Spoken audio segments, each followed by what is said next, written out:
bonjour tout le monde, c'est Margot, j'espère que vous allez bien. Perso, moi ça va. Du coup, aujourd'hui on se retrouve pour un nouvel épisode et aujourd'hui je suis de retour pour vous recommander ma petite trouvaille de ces derniers jours qui est le drama Fake It Until You Make It, un drama chinois de 14 épisodes spécial Mango TV et qui date de 2023. Si jamais le drama est issu d'un web novel qui s'appelle Apocalypse et qui a été fait par Liu Tsueho.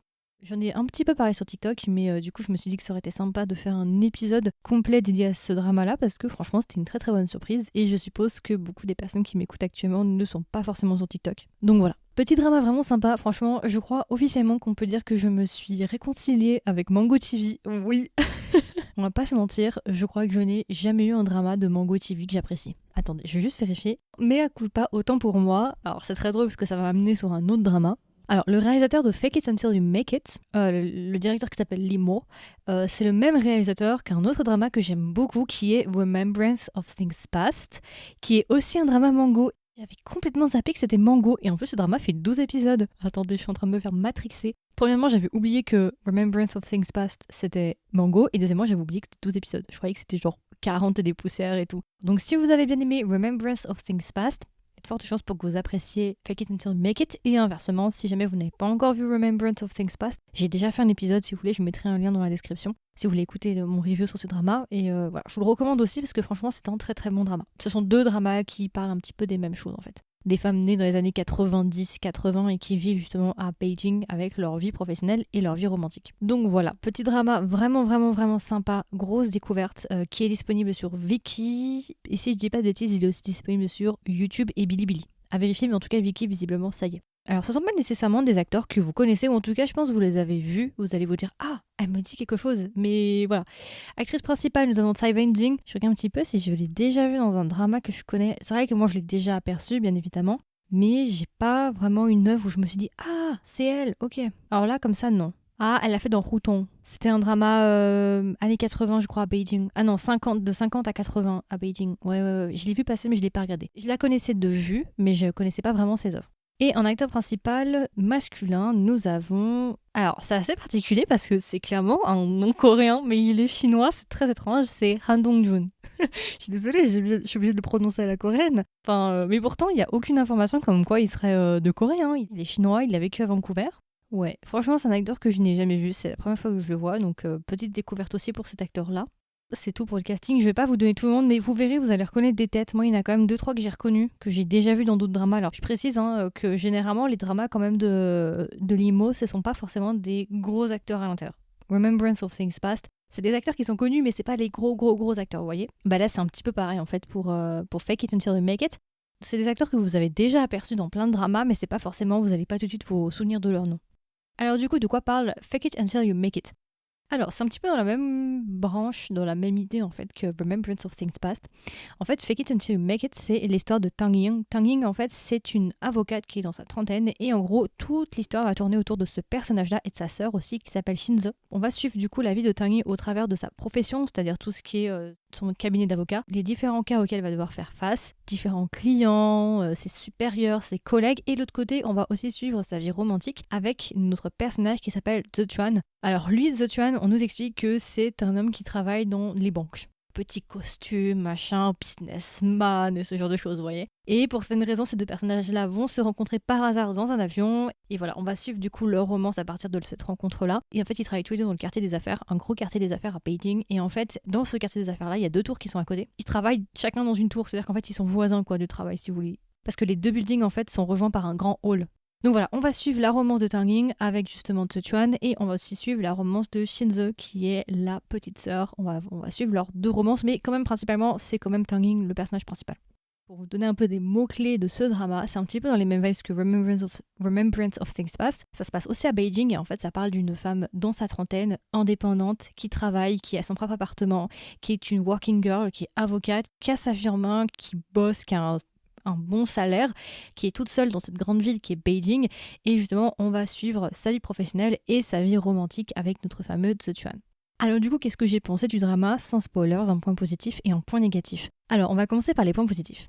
En fait, c'est un drama déjà, je peux vous le dire, je suis agréablement surprise par Mango. Du coup, en fait, c'est un peu faux quand je dis que je me suis enfin réconciliée. Techniquement, j'étais déjà à moitié réconciliée avec Remembrance of Things Past. Franchement, Mango, j'ai eu énormément de mal avec leurs projets. J'avoue que j'ai toujours eu un peu de mal. J'ai jamais vraiment réussi à trouver des bons projets. Pour moi, les deux seuls bons projets de Mango jusqu'à présent, c'est justement Fake It Until You Make It et Remembrance of Things Past, qui sont faits en plus par le même réalisateur, donc ça explique des choses. Et c'est vrai que j'étais agréablement surprise de voir, c'est tellement rare aujourd'hui en Chine d'avoir des bonnes romances contemporaines et surtout courtes. Parce que les romances contemporaines, on en a vraiment par paquet, mais le problème c'est que généralement c'est toujours des bails de 35 épisodes, 40 épisodes, 46 épisodes, vous connaissez, il y en a plein. Il y en a un autre qui est sorti au même moment qui s'appelle All the Way to the Sun, et lui il fait 36 épisodes. C'est quand même assez impressionnant, vous voyez, ça fait un choc quand même assez important. D'ailleurs j'avais regardé All the Way to the Sun, j'ai pas spécialement apprécié, enfin ça m'a pas trop...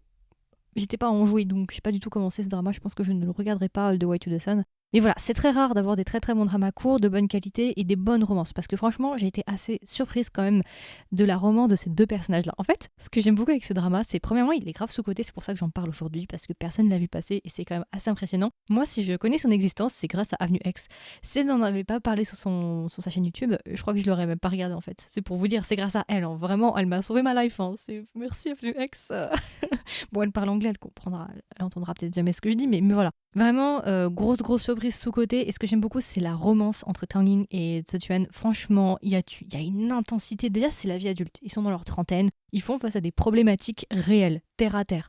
Payer son loyer, déménagement, passer une mauvaise journée quand tu penses justement que ta journée elle est pourrie et qu'elle pourra pas être aussi pourrie, bah si, il y a encore un autre truc qui surenchère. Aussi tout ce qui est les problèmes de rupture, les problèmes aussi on dit en anglais situationships, les problèmes justement de relation avec un autre gars par exemple et tu sais pas si le gars il est sérieux avec toi ou il te fait des faux plans mais tu l'aimes bien quand même, tu sais pas où te mettre.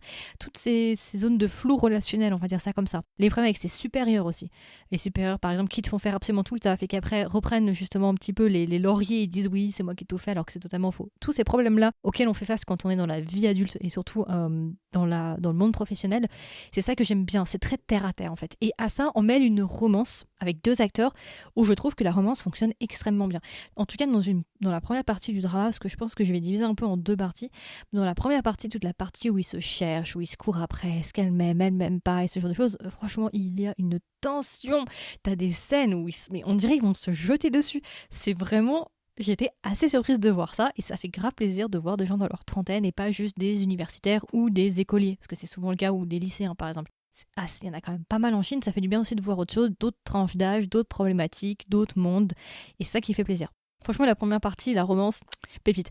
Après, c'est vrai que moi, par rapport à Tzu Chuan, comment dire, je suis mitigée parce qu'en fait leur relation elle est étrangement réaliste, c'est-à-dire qu'elle me dérange un peu sur certains plans, tu vois, le personnage de Tzu me dérange un peu, mais en même temps c'est tellement réaliste, c'est tellement terre à terre et c'est tellement frais, ça pourrait tellement être quelqu'un que tu rencontres, mais vraiment, je pense que ça va résonner avec vous, je pense qu'on a tous rencontré quelqu'un comme Tzu.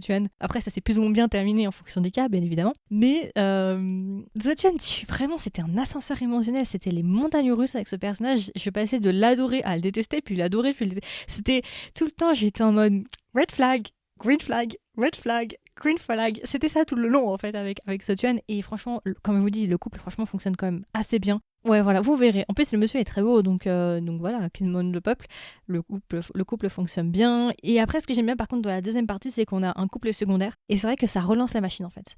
Dans la seconde partie, c'est vrai que ça commençait un petit peu, tu vois, à tourner en rond, à être un peu plus plat. Et le couple secondaire relance vraiment la machine avec un peu ce jeu du chat et de la souris pour le second couple, cette petite intensité et tout qui était vraiment pas mal. J'aurais d'ailleurs voulu en voir plus, malheureusement ça n'a pas été le cas. Donc voilà, franchement, il y a plein de points positifs par rapport à ce drama, autant sur le point de vue de la vie au travail justement avec tes collègues, à quel point aussi faire les bonnes rencontres dans le milieu professionnel, ça peut vraiment changer ta vie. Tu vois, tu peux passer vraiment si t'as par exemple un supérieur qui te fait faire tout le travail, qui est vraiment imbuvable, à quel point ta vie peut être horrible, mais en même temps si tu rencontres la bonne personne, le bon supérieur hiérarchique, le bon collègue qui peut t'aider, protéger face à ce genre de situation, à quel point ta vie aussi peut être tellement plus facile. Donc c'est vraiment un drama sur plein d'aspects que je recommande si vous aimez bien un peu les tranches de vie assez sérieuses avec des office romance qui se passent vraiment dans des grandes villes. C'est quelque chose qu'on a l'habitude de voir en Chine. C'est vrai que là du coup ça se passe à Beijing comme Remembrance of Things Past. Généralement de toute façon il n'y a pas à tortiller, c'est soit Beijing soit Shanghai. Hein. C'est un type de drama très courant vous voyez et c'est soit l'un soit l'autre généralement. C'est rare que ce soit dans des plus petites villes. Généralement, c'est soit Beijing, soit Shanghai. Un autre drama que j'avais beaucoup aimé qui s'appelait Dear Missy, qui était vraiment pas mal, qui se passe à Shanghai dans une... comment on peut dire, dans une maison d'édition, mais pour les magazines. Et j'ai pas le nom en tête, je suis désolée. C'était aussi un très très bon drama. Ça parle de deux meilleurs amis qui travaillent ensemble, leur vie professionnelle ainsi que leur vie romantique. D'ailleurs, j'ai jamais fait d'épisode dessus, n'hésitez pas à me dire si vous en voulez.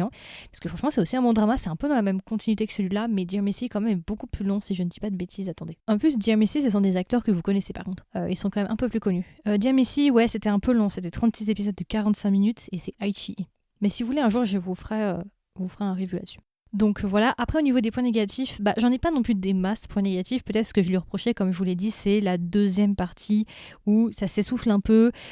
Aussi le personnage de Tzu Chuan qui est... Moi je trouve que j'aimerais bien qu'on ait un débat ensemble sur Tzu Chuan, me dire ce que vous en pensez sincèrement. C'est un happy ending, ne vous en faites pas. Et personnellement, franchement, je ne l'aurais peut-être pas choisi. J'aurais peut-être dit non, personnellement. Et j'aimerais bien ça. Après, je suis pas en train de dire que c'est un gars hyper toxique, c'est un fuckboy, c'est pas ça. Mais vous savez, après avoir vu tout ce qui s'est passé, tous les obstacles qu'ils ont surmontés et tout, je sais pas, il y a quelque chose qui me bloque un peu par rapport à son personnage. N'hésitez pas à me dire, j'aimerais trop qu'on ait un débat et vous venez me dire ce que vous en avez pensé, ça m'intéresserait trop vraiment d'avoir votre retour sur ce personnage. Vous, qu'est-ce que vous auriez fait? Moi, je suis mitigée par rapport à son personnage. C'est pas forcément un mauvais personnage, mais je veux dire, genre pour, je sais pas.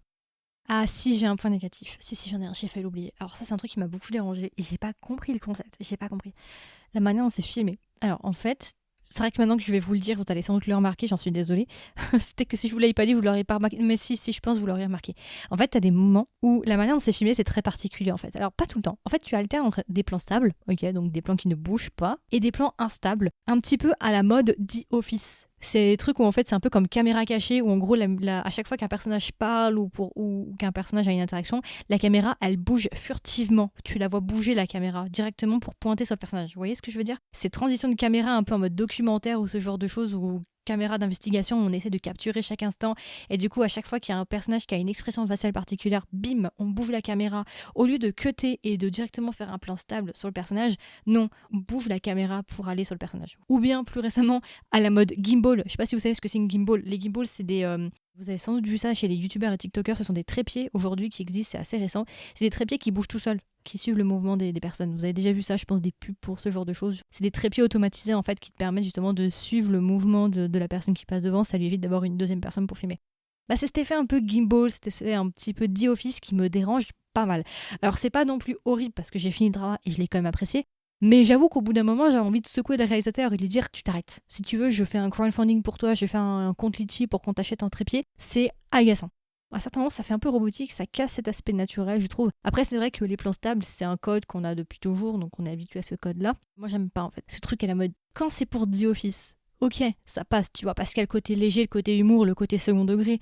Mais là, c'est une romance sérieuse, c'est parfois dans des moments sérieux et tout. T'as ce mouvement de caméra un peu en mode gimbal ou en mode comme si c'était un robot, tu vois, qui automatiquement captait les émotions et recentrait la caméra. Enfin, c'est comme s'il n'arrivait pas en fait à centrer sa caméra à chaque fois. Donc c'est un peu agaçant. Voilà, je vous le dis, j'espère que ça va pas vous agacer.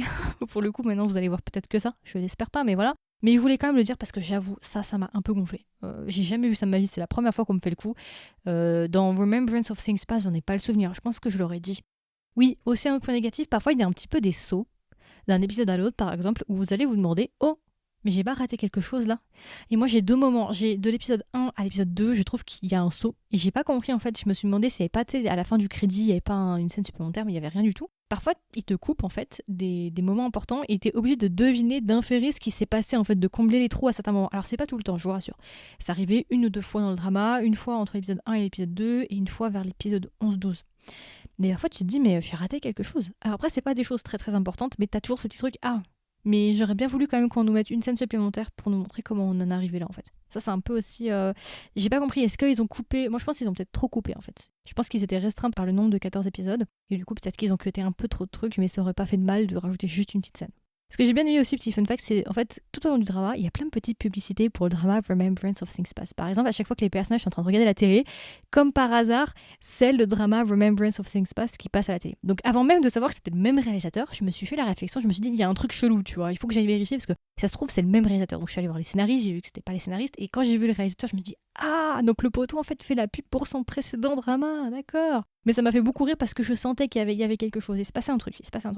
Donc voilà, j'ai pas non plus un point négatif. Il y a une scène là que j'ai sous les yeux à l'épisode 8 qui se passe sur un pont. Je ne vous en dirai pas plus. Même moi, j'étais choquée. Oh, j'ai arrêté de respirer, j'étais outrée. Vraiment, quand je vous dis, franchement, le couple, il a une intensité. Vraiment, je suis très très surprise. Enfin, même moi, je m'attendais à rien en fait. Quand j'ai cliqué, franchement, je m'attendais à zéro. Bon, déjà, quand j'ai cliqué, j'ai vu que le gars était beau. Je me suis dit, bon, on commence pas trop mal, ça va, ok. Tu vois, mais voilà, bon. On sait que vous le faites aussi, arrêtez, hein. Ne pas juger un livre à sa couverture, certes, mais tout de même. Non, je rigole. Et du coup, alors, si je devais le recommander à un ami ou une amie, qu'est-ce que je lui dirais et est-ce que même je le recommanderais? Bien sûr, si vous cherchez un bon drama chinois contemporain, vous voulez pas trop vous engager, vous voulez un truc assez simple, court, avec un bon couple, dans la vie adulte, office romance, avec une femme badass qui prend soin d'elle, qui est autonome, qui vit sa petite vie dans une grande ville, qui jongle entre sa vie professionnelle et sa vie romantique avec un gars, quand même, on va pas se le mentir, assez beau, vous allez kiffer le drama. Voilà, c'est tout ce que j'ai à vous dire. Franchement, je vous le recommande. Mango, récemment, ils ont décidé de se lancer dans des dramas à petit format. C'est-à-dire, comme Aichi, en fait, ils essaient de copier un petit peu Aichi. Aichi, ils ont leur propre truc qui est Light On. Mango essaie de faire la même chose, plutôt miser sur des petits formats. Ils en ont fait déjà pas mal de dramas, mais j'avoue que celui-là et Remembrance of Things Past, c'est mes deux préfs. J'aime bien ce petit concept-là. J'aime bien que justement ce soit beaucoup plus court. Pas 40 épisodes ou 36 épisodes comme ils aiment bien faire d'habitude. Donc voilà, et du coup alors si je devais donner une note au drama Fake It Until You Make It sur 20, combien est-ce que je lui mettrais? Je lui mettrais 16,5 sur 20. Voilà, j'ai passé un bon moment, même si après j'avoue le drama je me le suis fait je crois en une journée, quelque chose comme ça. Je crois quand même que je l'ai bien saigné, hein. Si je me souviens bien, je l'ai bien enchaîné. Donc à la fin j'étais un peu fatiguée forcément, hein. Quand tu te fais un drama d'un coup t'es forcément claqué à la fin. Mais voilà, franchement, n'hésitez pas à aller le voir si vous avez un peu de temps, si vous vous ennuyez, vous savez pas trop quoi regarder. Franchement, je pense que c'est un bon drama à mettre de côté dans votre liste, vous voyez. Quand vous voulez un truc un peu plus détente, slice of life, office romance et ce genre de choses plus adultes. Donc voilà, écoutez, c'est à peu près tout. Du coup, c'était mon review, ma version courte sur le drama Fake It Until You Make It. J'espère que ça vous a plu, j'espère que ça vous a intéressé et j'espère surtout que vous avez découvert un nouveau drama. Donc voilà, n'hésitez pas à me dire du coup si vous connaissiez le drama, si vous le connaissez, qu'est-ce que vous en avez pensé, est-ce que vous l'avez aimé, pas aimé. N'hésitez pas à me dire en commentaire ce que vous pensez de The Chuan. Et si vous ne l'avez pas encore vu le drama, n'hésitez pas à me dire justement si vous comptez le regarder. Et puis voilà, écoutez, je vous souhaite une agréable journée ou une agréable soirée. Et je vous dis à la prochaine pour un nouvel épisode. Bye bye!